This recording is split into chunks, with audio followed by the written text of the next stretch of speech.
All right. Good morning, everyone. Hope everyone enjoyed the festivities last night and not too hungover here. Thank you for joining my session on mastering multi-cloud networking, unleashing the power of cloud connectivity.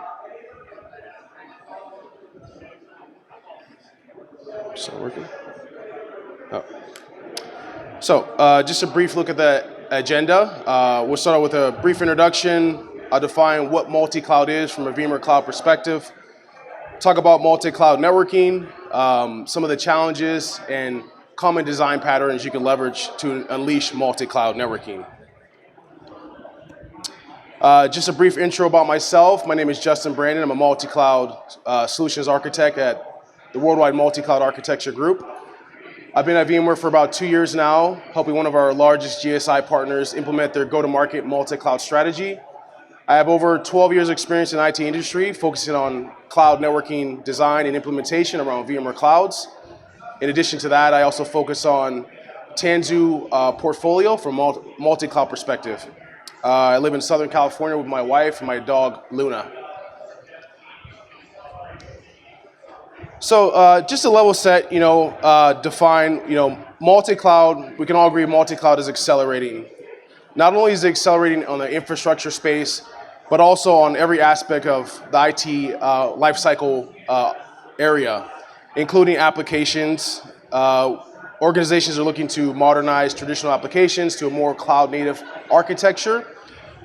In addition to that, they're looking to management and operations in a consolidated way across these various cloud platforms. And cloud services are being consumed for machine learning and data models that need to be leveraged across different cloud providers. So all these are pushing more organizations to a multi-cloud environments and adding more complexity day by day.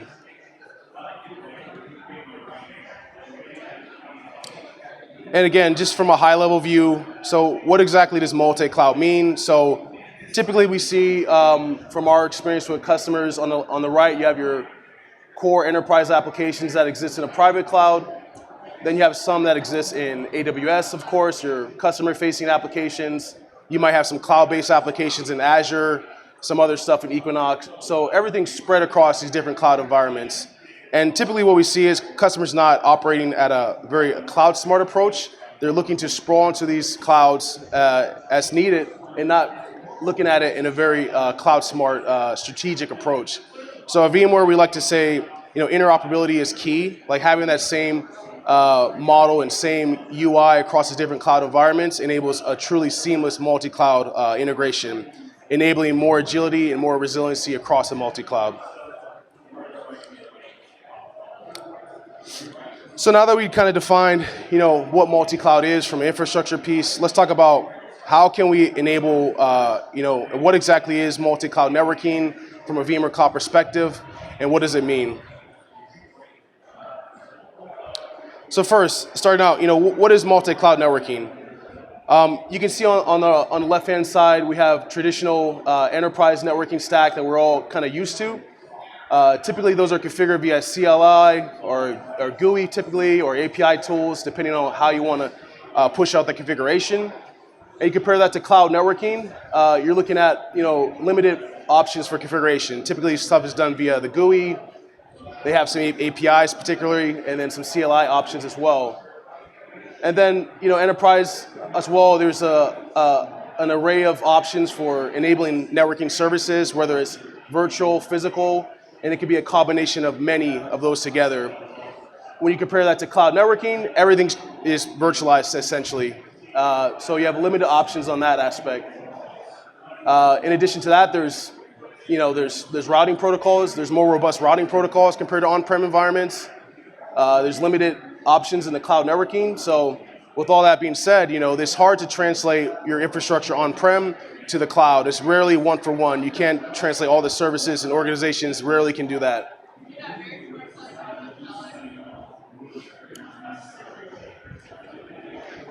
So this kind of summarizes what I say multi-cloud networking is. I give credit to another architect I work with named Matt Elliott, who kind of created this. Multi-cloud networking is kind of like Voltron. You're connecting all these services together to enable interoperability across the clouds in an efficient way. So the ability to connect AWS, Google Cloud, Azure, Oracle to consume the services as you see fit is a true multi-cloud network, I would say. And it's kind of like Voltron.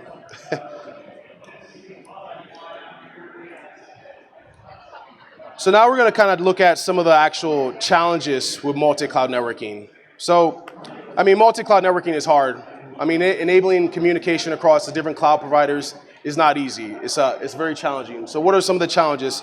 Assorted networking infrastructure. So the cloud providers have various networking architectures and topologies that they leverage, making it very challenging to implement standardized architecture across the cloud providers. Vendor lock-in. You know that every cloud provider has different services and different options that you can leverage, making it very challenging to select one type of solution. Security concerns. The cloud providers have different options for securing the workloads in many different ways, whether it's security groups in one cloud provider, other ones have different ways of configuring it, so that's a challenge in itself. How do you move workloads across from different cloud providers by having seamless security posture on all the workloads? Big challenge. As far as network latency, certain cloud providers have regions available and other regions they don't. Some services are available, others are not. So how do you accomplish, that, given that the region limitations that they have? And then, of course, multi-cloud networking, the routing is complex. I mean, enabling communication across these clouds, keeping track of all the actual route tables is a very complex task and very hard. It's challenging. Lack of unified management. Obviously, VMware can help in some of these aspects with the ARIA suite that comes to mind, helping you unify the actual environments and having that visibility into your network infrastructure is key. But still, it is a challenge. Multi-cloud networking is hard, no doubt. Inconsistent services. Some cloud providers have an array of networking options. Some have more robust throughput and bandwidth options, others don't. So that in itself makes it difficult. And then skill set.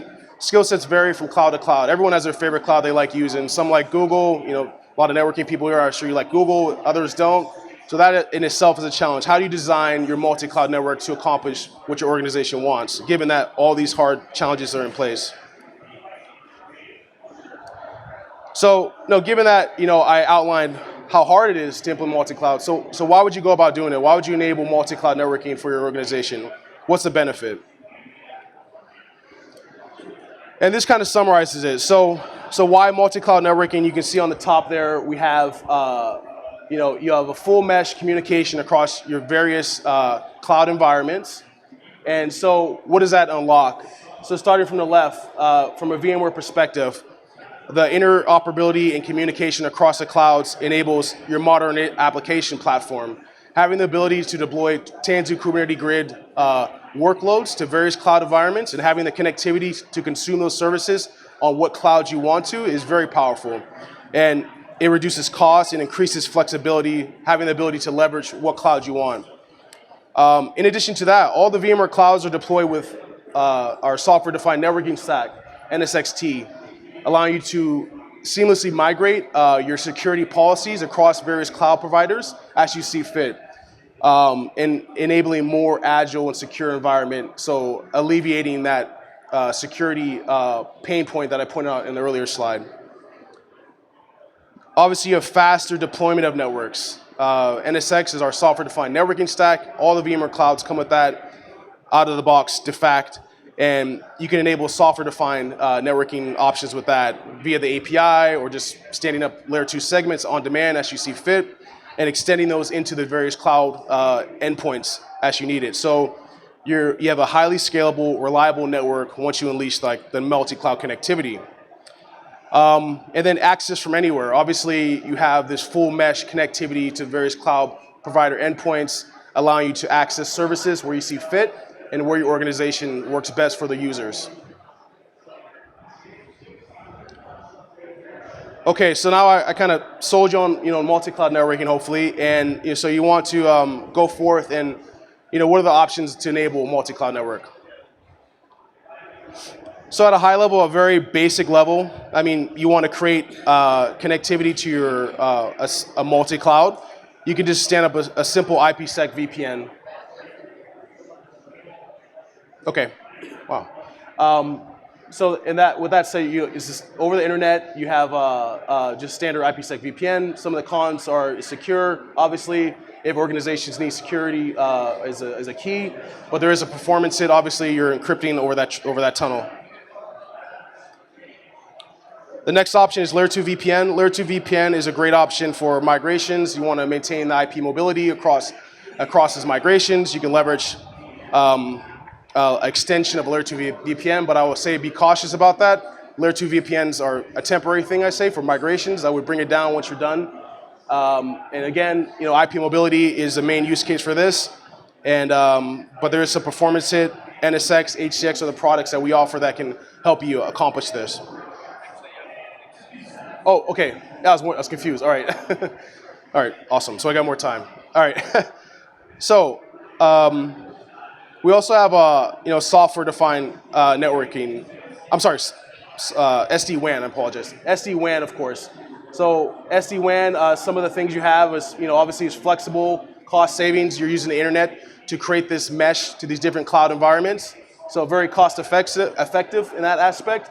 The only challenge with that is there's a potential for vendor lock-in because typically the SD-WAN appliances don't interoperate with each other.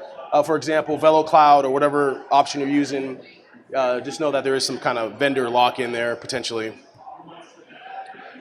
Another option for multi-cloud networking is just a leased dedicated line via the cloud providers.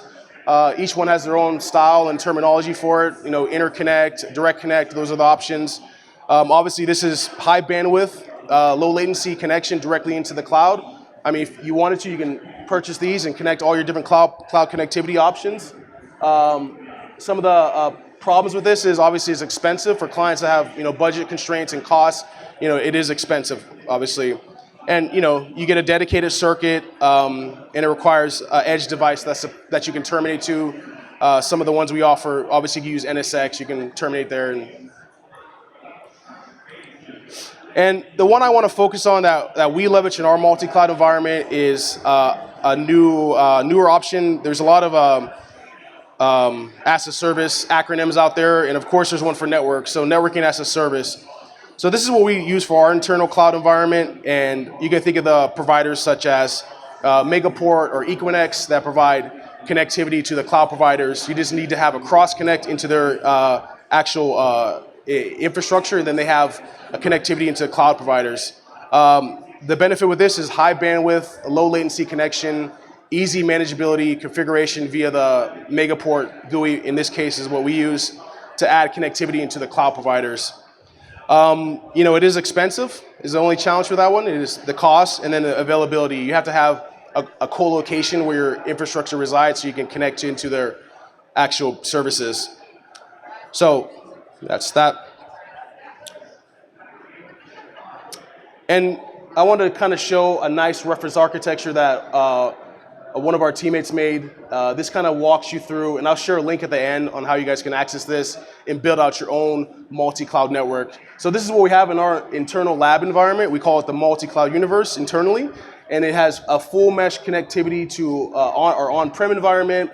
We have access to AVS, GCVE, Oracle, and Azure.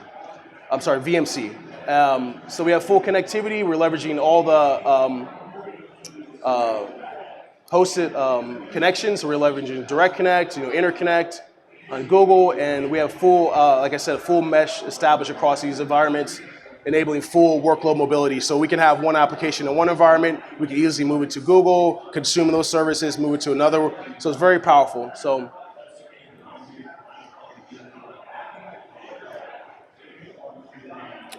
Okay, so one of the biggest use cases for enabling multi-cloud networking, like I mentioned, is workload mobility, the option to move workloads as you see fit. So HCX is not only a migration tool, it also is a full mesh service that allows you to have connectivity across your different cloud environments. And the demo I'm going to show is showing our HCX SaaS offering called HCX Plus. And I'm going to walk you through a migration of a workload from our Paris data center into our Palo Alto data center leveraging HCX Plus. And again, HCX Plus is a new emerging product that we offer. It is a SaaS offering allowing you to easily stand up HCX for migrations across your cloud environments and leveraging this very underlay networking architecture that I outlined before to move these workloads. So we're going to start out here. We're going to create a new mobility work group. And we're going to define our source and target site, the one data center being in Paris, other one in Palo Alto. We're going to migrate this CRM test application. We define our destination network that it's going to reside on once it gets migrated. Click next here. And you want to validate all the configurations. You can migrate certain settings like tags and stuff for the workloads if you want to. And then we're going to start the actual migration. So the SaaS offering, you can see the UI here is a little bit different from the on-prem version, I would say. And you can see some errors here and alerts, and it shows you that the actual migration is in progress. Next, we're going to go to the actual events tab and kind of verify the actual replication has started and it's starting to migrate the actual workload to Palo Alto data center. So that's in progress there.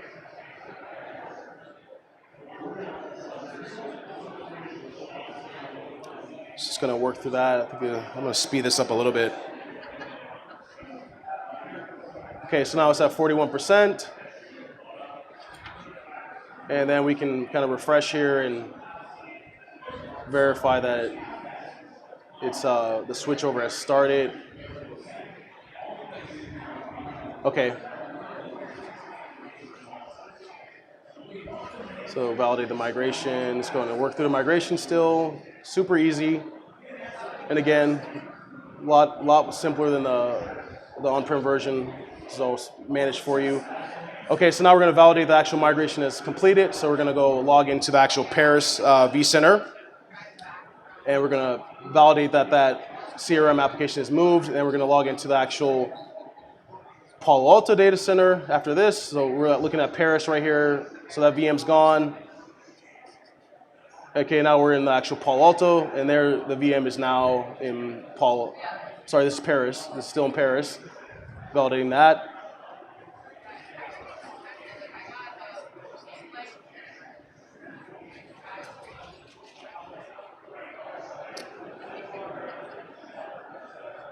Yeah. So you can see there in the logs it actually moved over. Migration is complete. And that's it. That's it for the actual demo itself. So just some closing thoughts before I part. I want so as you look to enable your multi-cloud networking, understand your options and plan for connectivity. Obviously, the IP scheme is key. Make sure that you have the right IP space planned for scope and growth across the networks. Unless you're evacuating a data center, think of the cloud as an extension. Try to take those same operational skill sets and tool sets that you use for your existing data center and keep those in place. Obviously, you need a reliable connection. Make sure you think of redundancy throughout when creating this mesh connectivity. And then I highly recommend leveraging NAS providers if you can, if they're available in your location. They will greatly alleviate the connectivity to these different cloud environments and streamline the operations as well. And if you can't leverage NAS providers, another option is SD-WAN. SD-WAN is a great option. A lot of great products there that we offer. Ours is VeloCloud that you can leverage to kind of save costs and get the same benefits. And then again, have caution when extending layer 2 into the cloud. Only use as needed. We see a lot of challenges with clients leaving layer 2 up and extension into the cloud, having lots of problems with that. So once the migration is complete, make sure you bring it back down. And then obviously, route traffic as much as possible. Layer 3 is king in the clouds, so leverage it as much as possible. And that's all I have. And I want to share some links with everyone. If you want to learn more, there's a multi-cloud network connectivity write-up that we have on our site that can walk you through creating the mesh network across using Equinox. And then the reference architecture link there that I shared earlier. And a link to our team site, the Multicloud Tech Zone, You can look at articles and find out more about our cross-cloud services outside of multi-cloud networking and in addition to multi-cloud networking. So please take your survey and provide feedback on this session. And thank everyone for your time, and I hope you enjoy the session.